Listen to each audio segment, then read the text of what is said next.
Allopathy અને ડોક્ટરો સામેના નિવેદન મુદ્દે અમદાવાદમાં બાબા રામદેવ સામે ફરિયાદ, નિવેદન પાછું ખેંચવા અલ્ટિમેટમ. રાજ્યના 2 આઈપીએસ અને ડીજી તરીકે પ્રમોશન, અનિલકુમાર પ્રથમ અને અજયકુમાર તોમરની બઢતી. રાજકોટની ફાર્મા એજન્સીમાં ફૂડ એન્ડ ડ્રગ્સ વિભાગના દરોડા, નકલી ફેમિમેક્સને 4500 ટેબ્લેટનો જથ્થો જપ્ત. અમદાવાદ શહેર ભાજપ પ્રમુખ તરીકે જગદીશ પંચાલના સ્થાને અમિત શાહ, ગાંધીનગર જિલ્લા પ્રમુખ અનિલ પટેલને બનાવાયા. અભ્યાસ માટે વિદેશ જતા વિદ્યાર્થીને વેક્સિનમાં અપાયા પ્રાથમિકતા, પુરાવા કરવા પડશે રજૂ, 7 કોર્પોરેશનના કમિશનર લેશે નિર્ણય. અને ગુજરાતમાં કોરોનાના નવા 1681 કેસ, 18ના મોત, 4721 ડિસ્ચાર્જ. રાજ્યમાં હવે માત્ર 496 દર્દી જ વેન્ટિલેટર પર.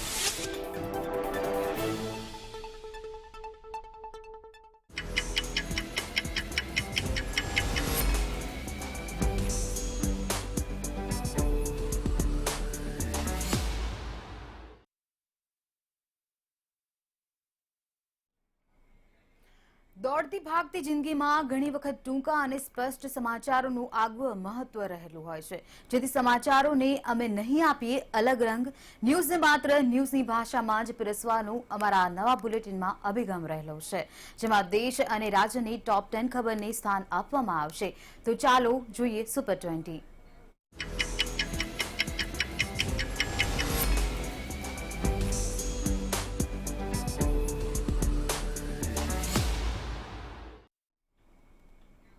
પંજાબમાં આગામી વર્ષે વિધાનસભાની ચૂંટણી યોજાનારી છે. તે પહેલા રાજ્યમાં કોંગ્રેસમાં આંતરિક ખેંચતાણ શરૂ થઈ ગઈ છે. 25 જેટલા કોંગ્રેસના ધારાસભ્યોએ મુખ્યમંત્રી કેપ્ટન અમરિન્દરસિંહ સામે મોરચો માંડ્યો છે, જેને લઈને તેઓ દિલ્હીમાં હાઈકમાન્ડ સુધી પહોંચી ગયા છે. કેન્દ્રીય નેતૃત્વએ મોરચો સંભાળી લઈને વિવાદ સર્જ્યો છે, પરંતુ ધારાસભ્યોના તીવર નરમ નથી પડી રહ્યા. તમામ 25 ધારાસભ્યો હાલ તો દિલ્હી દરબારમાં પહોંચી ગયા છે.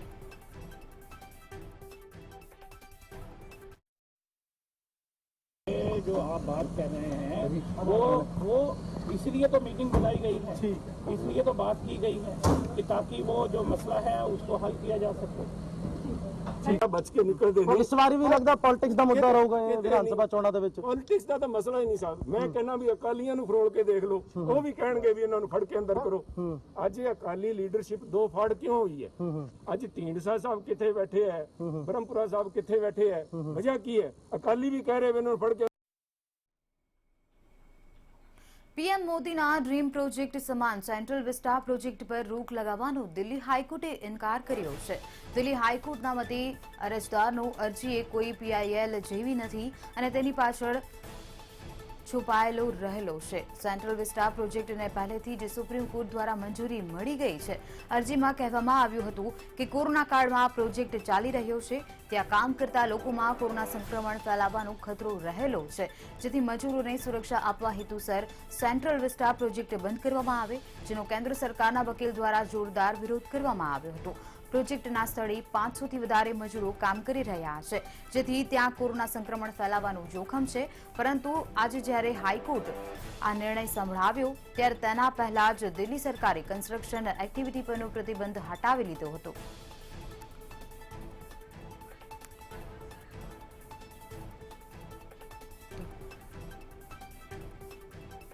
ઇરાદો અરજી પાછળ ખોટો રહેલો છે, તેને 1 લાખ રૂપિયાનો દંડ ફટકારવામાં આવે છે. ઉપરાંત અરજદારના ઇરાદા પર પણ સવાલ ઊભો કર્યો હતો. આ એક પબ્લિક પ્રોજેક્ટ છે અને નવેમ્બર સુધી તેને પૂર્ણ કરવાનો આદેશ આપવામાં આવ્યો છે. નોંધનીય છે કે 22 લાખ વર્ગ ફીટમાં સેન્ટ્રલ વિસ્ટા પ્રોજેક્ટ બની રહ્યો છે, જેમાં નવું સંસદ ભવન અને સચિવાલય પણ બની રહ્યું છે. बाकी भी जो बिल्डिंग्स हैं, Rashtrapati Bhavan, north block, south block, parliament, बाकी जो हेरिटेज बिल्डिंग है, हम शुरू से ये स्पष्ट करते आ रहे हैं कि none of these buildings will be touched. जो हिस्टोरिक, कल्चरल, आइकॉनिक बिल्डिंग्स है, they will remain exactly as they are. Cost पे मैं आपको बताना चाहता हूं, इस पे इन्होंने बोला कि पता नहीं कितने हजार करोड़ एक किसी का आवास बनाने में लग रहे हैं, किसी ने कुछ बोला. इस समय 2 projects are under implementation and those are the new parliament building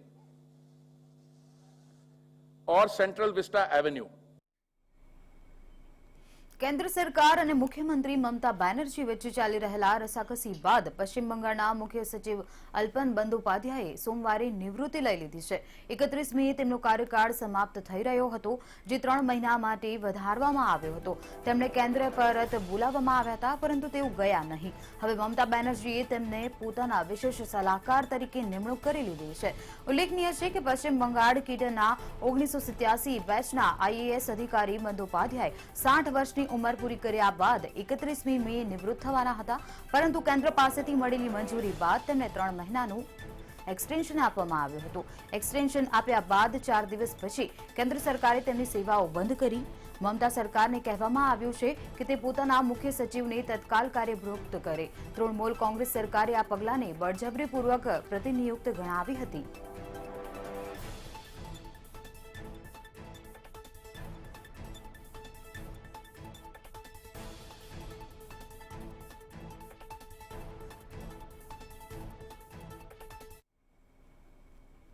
vaccine ઉત્પાદનમાં 3જી જૂન પછી આવવાની શક્યતાઓ છે, ત્યારે કેટલાક રાજ્યોમાં રસીના બગાડને લઈને રાજકારણ શરૂ થઈ ગયું છે.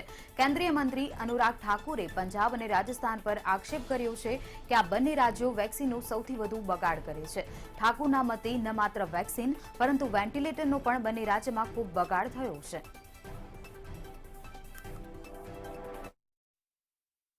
जहां हम एक छोटे से छोटे व्यक्ति को भी मदद करने के लिए आगे आ रहे हैं, वहीं कांग्रेस की सरकारें जहां पीएम केयर्स के वेंटिलेटर गए तो एक कोने में फेंक दिए, उसको इस्तेमाल नहीं किया. पंजाब एक उसका बड़ा उदाहरण है. राजस्थान में तो धौलपुर में वो ऑक्सीजन वो वेंटिलेटर प्राइवेट अस्पताल को दे दिए गए थे. आज एक बड़ी खबर राजस्थान के बारे में छपी है. बड़ी बड़ी बातें करते थे विपक्ष के लोग, कहां पर वैक्सीन है तो आज डस्टबिन में पाई जाती है कांग्रेस.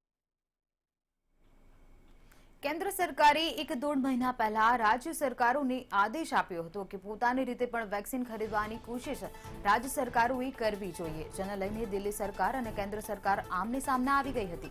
હવે દિલ્હી સરકારે દાવો કર્યો છે કે કેન્દ્રની આવી નીતિને પગલે હજુ સુધી કોઈ પણ રાજ્ય પોતાની રીતે વેક્સિન ખરીદવામાં સફળ નથી બન્યું. દરેક રાજ્યોએ ગ્લોબલ ટેન્ડર્સના આધારે વેક્સિન ખરીદવાનો પ્રયાસ કર્યો હતો, જો કે તેને લઈને કોઈને સફળતા મળી ન હતી. राज्य कैसे करेंगे? आप मेरे को एक राज्य बता दीजिए. अब मेरे ख्याल से 1.5-2 महीने हो गए जब केंद्र सरकार ने कहा था भाई सारे राज्य अपनी अपनी प्रोक्योरमेंट करने. 36 राज्य और यूनियन टेरिटरी हैं, उन्हें पूरी कोशिश करके देख ली. और मैं कोई एक पार्टी का नहीं ले रहा, सारी पार्टी की सारी सरकारों ने, सबने कोशिश, सारे राज्यों ने कोशिश करके देख ली. सबने ग्लोबल टेंडर भी कर लिए, सबने सब. एक भी राज्य, एक भी वैक्सीन का एक भी टीका अगर अपने स्तर पे लाने में सफल हुआ हो तो मुझे बताओ. तो जाहिर तौर पे राज्य वैक्सीन प्रोक्योर नहीं कर सकते. ઉત્તર પ્રદેશના બલરામપુરમાં કોરોનાથી મૃત્યુ પામેલા એક વ્યક્તિના શબનો અગ્નિ સંસ્કાર કરવાની જગ્યાએ પરિવારના સભ્યોએ તેને રાપ્તી નદીમાં ફેંકી દીધું હતું. આ ઘટનાનો વિડીયો સમગ્ર દેશમાં વાયરલ થયો હતો અને હવે પોલીસે આ વ્યક્તિની ધરપકડ પણ કરી લીધી છે. વિડીયોમાં પીપીઈ કીટ પહેરેલા 2 લોકો શબને કોતાવલી વિસ્તારમાં રાપ્તી નદીમાં ફેંકી રહ્યા હતા. શબ ફેંકનાર બંને વ્યક્તિઓની ઓળખ થઈ ગઈ છે. આ મૃતકના પરિવારના જ સભ્યો છે. આ બંને એક હેલ્થ વર્કર હોવાની માહિતી પણ પ્રકાશમાં આવી છે. આ બંનેની વિરુદ્ધ કેસ નોંધવામાં આવ્યો છે. जांच करने पर यह बात प्रकाश में आई है कि यह प्रेमनाथ मिश्रा जी शोहरतगढ़ सिद्धार्थ नगर के रहने वाले थे. दिनांक 25 मई को इनको भर्ती किया गया. दिनांक 28 मई को इनकी मृत्यु हो गई. शव को कोविड प्रोटोकॉल के तहत इनके रिश्तेदारों को सुपुर्द कर दिया गया था. अंत्येष्टि स्थल पर इनके रिश्तेदारों द्वारा उसको प्राप्त किया गया था. वीडियो के संदर्भ प्रथम दृष्टया यह बात प्रकाश में आ रही है कि इनके परिजनों द्वारा शव को नदी में गिरा दिया गया है. इस संदर्भ में अभियोग पंजीकृत करा दिया गया है. शेष कार्रवाई की जा रही है. કોરોના રસીની તંગી વચ્ચે સારા સમાચાર આવી રહ્યા છે. બનારસ હિન્દુ યુનિવર્સિટી દ્વારા એક સ્ટડીમાં મોટો દાવો કરવામાં આવી રહ્યો છે. જે લોકો કોરોનાને માત આપીને સ્વસ્થ થયા હોય તેને રસીનો એક ડોઝ પૂરતો છે, તેને બીજો ડોઝ લેવાની જરૂર ઊભી નથી થતી. આ સંશોધન બનારસ હિન્દુ યુનિવર્સિટીના 5 વૈજ્ઞાનિકોએ એક સ્ટડી બાદ કહ્યું છે. જ્યારે હાલમાં લોકોને કોરોના રસીના 2 ડોઝ આપવામાં આવે છે.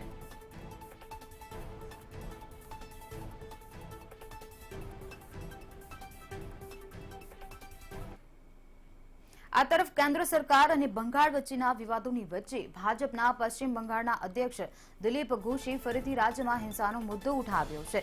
વધુ એક ભાજપના કાર્યકરની હત્યા બાદ દિલીપ ઘોષે આ નિવેદન આપ્યું હતું. હિંસાના માર્ગે જઈને મમતા બેનર્જી સરકાર ભાજપને રાજ્યમાં ડરાવવા માંગી રહી છે.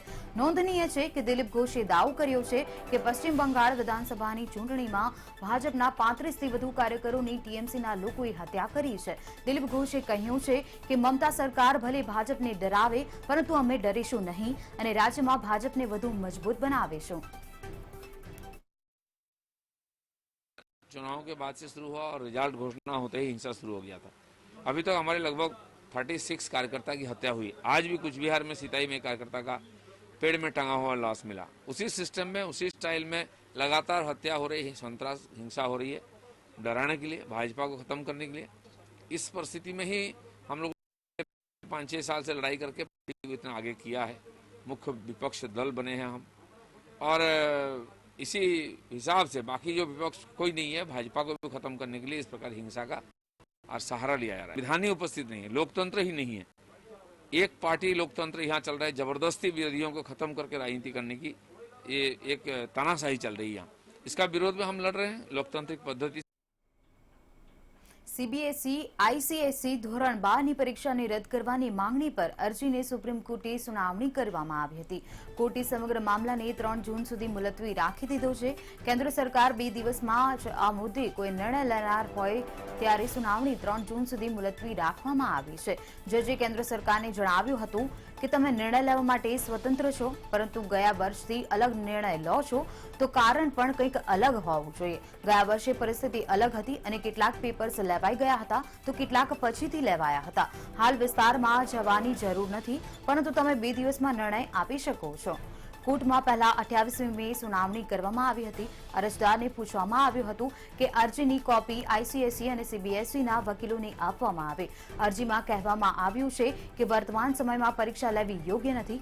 પરીક્ષાને જો ટાળવામાં આવશે તો પરિણામ પણ મોડું આવશે, જે ભવિષ્યને લઈને યોગ્ય નથી. જેથી પરીક્ષા રદ કરવામાં આવે. વિદ્યાર્થીઓને કેવા પ્રકારે પરિણામ આપવું જોઈએ તેનો યોગ્ય રસ્તો કાઢવો જોઈએ.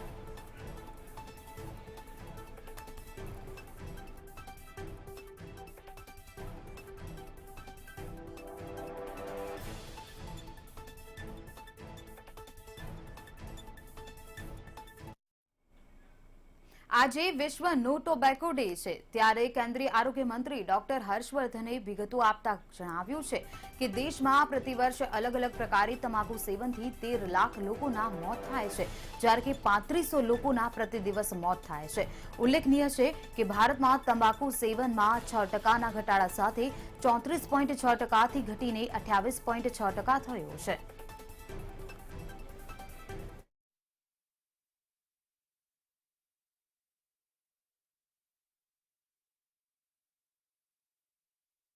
हम सब जानते हैं कि भारत में हर वर्ष लगभग 1.3 मिलियन यानी कि 13 लाख के करीब मौतें तंबाकू के सेवन के कारण, धूम्रपान के कारण होती हैं. इसको अगर एक दिन की डेथ्स के अंदर परिवर्तित किया जाए तो ये लगभग 3500 डेथ्स पर डे में परिवर्तित होता है. રાષ્ટ્રીય ખબરો બાદ હવે નજર કરીએ રિજનલ ખબર પર. વાવાઝોડાને કારણે અનેક વિસ્તારોમાં નુકસાની થઈ છે, જેમાં સૌથી વધુ ખેતી ક્ષેત્રમાં સૌથી વધુ નુકસાની થઈ છે. બાગાયતી ખેતીમાં થયેલા નુકસાનના સર્વે માટે વૈજ્ઞાનિકોની ટીમે વિવિધ જિલ્લામાં મુલાકાત કરી હતી. વાવાઝોડાને કારણે પડી ગયેલા ઝાડને કેવી રીતે પુનઃજીવિત કરી શકાય તે માટે કૃષિ વૈજ્ઞાનિકોએ ખેડૂતોને જાણકારી આપી હતી. तो हमारा वैज्ञानिक को लगभग अलग अलग બનીને 6 થી 7 હજાર જેટલા ખેડૂતોનો ખેતરોમાં જઈને સંપર્ક કર્યો છે અને નિર્દેશન કેવી રીતે કરવું, શું કરવું, કેમ કરવું જોઈએ અને એની વિડીયો પણ બનાવી અને એ વિડીયોને વધુને વધુ વાયરલ પણ કરી જેથી ખેડૂતો સુધી આ વસ્તુ પહોંચે કે ભાઈ આવી રીતે જો તાત્કાલિક કરશું તો આપણે જે કંઈ બચે એટલું બચાવીએ.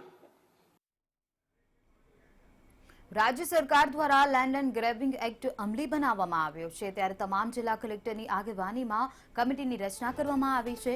કમિટી દ્વારા લેન્ડ ગ્રેબિંગ એક્ટ હેઠળ વધુ 8 કેસ નોંધવામાં આવ્યા છે જેમાં કુલ 33 લોકો સામે ફરિયાદ નોંધવામાં આવી છે. અગાઉ પણ 2 બેઠક મળી હતી. અત્યાર સુધી કુલ 16 ગુના નોંધવામાં આવ્યા છે. જે લેન્ડ ગ્રેબિંગનો કાયદો ભૂમાફિયાને રોકવા માટે અમલ કર્યો છે એનો કડકાઈથી અમલ અમદાવાદ જિલ્લામાં અમે કરી રહ્યા છીએ. 28મી તારીખે જે લાસ્ટ મિટિંગ થઈ હતી એમાં 8 કેસ 33 વ્યક્તિઓ વિરુદ્ધ એફઆઈઆરની કામગીરી થઈ ગઈ છે. તાવતી વાવાઝોડાએ દરેક ક્ષેત્રમાં કહેર મચાવ્યો છે ત્યારે પશુપાલકો પણ મુશ્કેલીમાં પડ્યા છે. વાવાઝોડામાં ઘાસચારો નાશ પામતા પશુપાલકો મુશ્કેલીમાં મુકાયા છે. મહત્વનું છે કે વાવાઝોડાના કારણે ખેતીમાં તૈયાર પાકને નુકસાન તો થયું છે, સાથે સાથે ઘાસચારો વાવવામાં પણ આવ્યો હતો જે પણ નાશ પામ્યો છે, જેના કારણે ઘાસચારાની અછત સર્જાઈ છે. માલનો કોઈ પૂછા જડતા નથી. લીલું મોંઘું થઈ ગયું, 80 રૂપિયા ભાવ છે. અટાણે કપાસિયાનો ઓલા ખરના ભાવ 1550 રૂપિયા ગુણના થઈ ગયા. અમારે કઈ રીતે પૂરું કરવું એનું?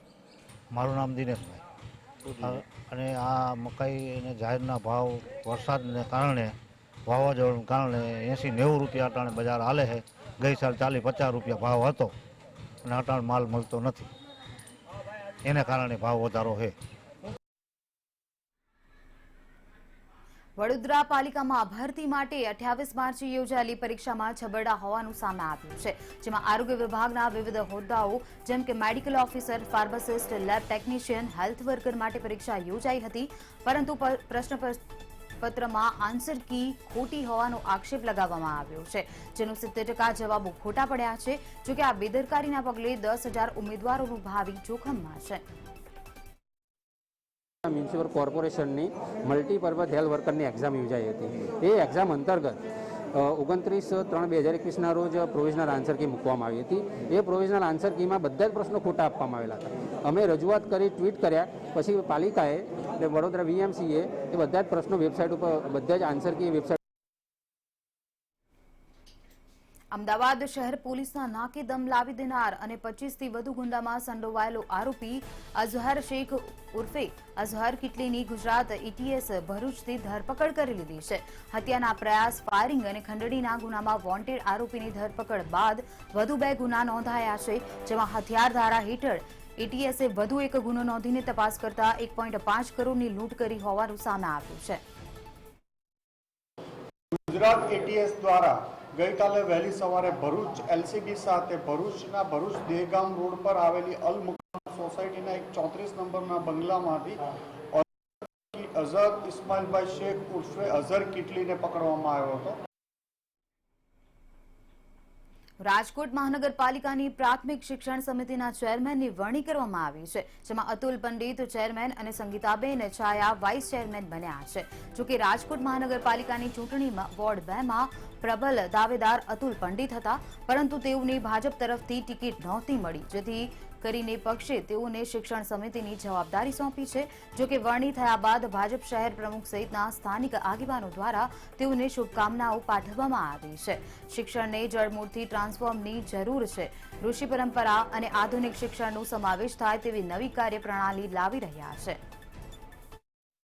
ત્યારે સૌથી વિશેષ જોવા જેવી અને અમારા માટે ચેલેન્જની વાત એ છે કે અત્યારની શિક્ષણ પદ્ધતિ અને NEP અંતર્ગત આવનારા સમયમાં 2020 NEP 2020 આવી રહી છે. આ પરિવર્તનો નહીં પરંતુ બદલાવનો સમય છે, એટલે કે ચેન્જનો નથી પરંતુ ટ્રાન્સફોર્મેશનનો સમય છે. આખી શિક્ષણ પદ્ધતિનું ટ્રાન્સફોર્મેશન થવા જઈ રહ્યું છે. અત્યાર સુધી શું થયું છે? જામનગરની જીજી હોસ્પિટલમાં કાર્યરત સરકારી કોવિડ હોસ્પિટલમાં તાજેતરમાં આજે સફાઈ કર્મચારીઓ સાથે એસઆરપી જવાન તેમજ હોસ્પિટલ સિક્યુરિટીનું ઘર્ષણ થયું હતું, જેમાં 2 સફાઈકર્મી મહિલાઓને ઈજા પહોંચી હતી, જે બાદ આ મામલે 5 જેટલા સફાઈકર્મી વિરુદ્ધ પોલીસમાં ગુનો દાખલ કરવામાં આવ્યો હતો, જેને લઈને સમસ્ત વાલ્મીકી સમાજના સફાઈ કર્મચારીઓમાં ઉગ્ર રોષ જોવા મળ્યો હતો. એક પ્રતિનિધિ મંડળ મળવા આવ્યા હતા અને તમામ પ્રકારે બનાવની જે આખી વિગતની રજૂઆત એમને કરી છે અને એમણે ખૂબ શાંતિથી સમગ્ર ઘટનાની રજૂઆત સાંભળી છે અને અંતે ખૂબ લાંબી ચર્ચાના અંતે એમણે હાલ તુરત તો અત્યારે બાબત ઉપર સંમત થયા છે કે જે પ્રકારે પીડિત મહિલા ફરિયાદ નોંધાવશે તે પ્રમાણે એ ફરિયાદ નોંધી લેવામાં આવશે. સુરતમાં માત્ર 7 મહિનામાં ભંગારના વેપારીએ ટ્રાન્ઝેક્શન કરીને કરોડો રૂપિયાનું કૌભાંડ આચર્યું હતું, જે મામલે સુરત ઇકોસેલ દ્વારા વધુ તપાસ શરૂ કરવામાં આવી છે. મહત્વનું છે કે નાના વરાછા ખાતે કાર્ટિંગનો ધંધો કરનાર આધાર કાર્ડ, પાન કાર્ડ અને ફોટાનો ઉપયોગ કરીને રિંગ રોડની એયુ સ્મોલ ફાઇનાન્સ બેંકમાં રોયલ એન્ટરપ્રાઇઝ નામે ખાતું ખોલાવીને માત્ર 7 મહિનામાં 13.13 કરોડનું ટ્રાન્ઝેક્શન કરવામાં આવ્યું હતું. સુરત ઇકોસેલ દ્વારા બેંક એજન્ટ અને ભંગારના વેપારી સહિતના 3 શખ્સો વિરુદ્ધ પોલીસ ફરિયાદ નોંધીને વધુ કાર્યવાહી હાથ ધરી છે. જે એયુ સ્મોલ ફાઇનાન્સ બેંકમાં કામ કરે છે તેઓએ મુકેશભાઈ ઘડિયા જે વચોટિયા છે, જે આવું બેંક એકાઉન્ટ ખોલાવવાનું કામ કરે છે, તેમના વતી રીતેશ કાપડિયાનું એકાઉન્ટ ખોલાવેલ અને તે એકાઉન્ટ ઓપરેટ કરનારા જાહિદ અનવર હુસૈન શેખ છે તેવી માહિતી મળેલ છે. તે અમુક રૂપિયા પેટે આ કરંટ એકાઉન્ટ ખોલાવતા હતા. ઉપલેટામાં મૃત વ્યક્તિના નામે કોરોનાની રસી આપવાના મામલે જિલ્લા આરોગ્ય તંત્ર હરકતમાં આવ્યું છે, તો સમગ્ર મામલે આરોગ્ય અધિકારીઓ દ્વારા તપાસ શરૂ કરવામાં આવી હતી. મહત્વનું છે કે 2018માં મૃત્યુ પામેલા વ્યક્તિને 2021માં કોરોનાની રસી આપી દેવામાં આવી હતી, જેનું સર્ટિફિકેટ પણ ઓનલાઈન આવી ગયું હતું. જો કે સમગ્ર મામલે તપાસ કરીને રિપોર્ટ જાહેર કરવામાં આવશે. ઉપલેટામાં જે બનાવ બનેલો છે, જે વર્તમાનપત્રમાં જાહેર થયેલું છે, એ અનુસંધાને આજે એક તપાસ અર્થે અમે આવેલા છીએ અને ટેકનિકલ ટીમને તમામ દ્વારા અલગ અલગ એંગલથી તપાસ કરવામાં આવી રહી છે. રાજ્યની 7 યુનિવર્સિટીઓને સેન્ટર ઓફ એક્સિલન્સનો દરજ્જો આપવાનો મુખ્યમંત્રીએ નિર્ણય કર્યો છે. આ તમામ 7 યુનિવર્સિટીઓએ વૈશ્વિક કક્ષાનો દરજ્જો મળશે, તો આ સૈદ્ધાંતિક મંજૂરી મળતા હવે 7 યુનિવર્સિટીએ વિશ્વની ટોપ 10 યુનિવર્સિટીનો અભ્યાસ કરીને તે મુજબનું શિક્ષણ અને ઇન્ફ્રાસ્ટ્રક્ચર ગુજરાતમાં પૂરું પાડવા મુદ્દે એક્શન પ્લાન શિક્ષણ મંત્રીને આપવો પડશે.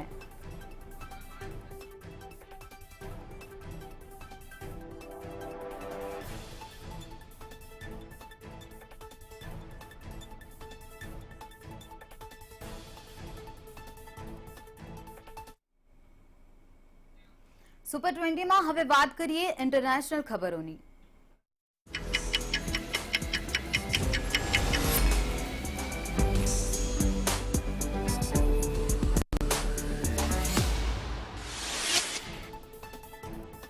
યુએસ રાષ્ટ્રપતિ જો બિડન દ્વારા ઘાતક કોરોના વાયરસની ઉત્પત્તિની તપાસના આદેશ આપ્યા પછી યુકેના વૈજ્ઞાનિકોએ પણ લેબ લીક થિયરીને ટેકો આપ્યો છે. દક્ષિણ કોરિયાના આરોગ્ય સત્તાવાળાઓ કહે છે કે જૂનના અંત 14 મિલિયન લોકોને પ્રથમ રસીનો ડોઝ આપી દેશે. સપ્તાહના અંતે યુએસ દ્વારા મોકલેલા મિલિયન વધારાના ડોઝ માટે તે આભારી છે. 12 અને તેથી વધુ ઉંમરના 4 લાખથી વધુ સિંગાપોરના વિદ્યાર્થીઓ 1 જૂનથી કોવિડ-19 રસી કરાવી શકશે. આંતરરાષ્ટ્રીય શાળાઓ આ રસીકરણની કવાયતમાં સામેલ નથી. મલેશિયાના પ્રથમ મેગા રસીકરણ કેન્દ્રે તેના દરવાજા ખોલ્યા છે. દિવસમાં 8000 જેટલા લોકો રસીકરણ કરવાનો લક્ષ્યાંક છે. અધિકારીઓએ જણાવ્યું હતું કે રસી નોંધણી દરમાં વધારો થઈ રહ્યો છે. પેરિસમાં એક રિસર્ચ માટે એક જ સ્થળે 5000 લોકોને એકઠા કરવામાં આવ્યા. કે આ રિસર્ચને લઈને વિવાદ થયો છે. અત્યંત ગીચ જગ્યામાં 5000 લોકોએ જોવા માટે એકઠા થયા હતા કે વાયરસ કેવી રીતે પ્રસરે છે.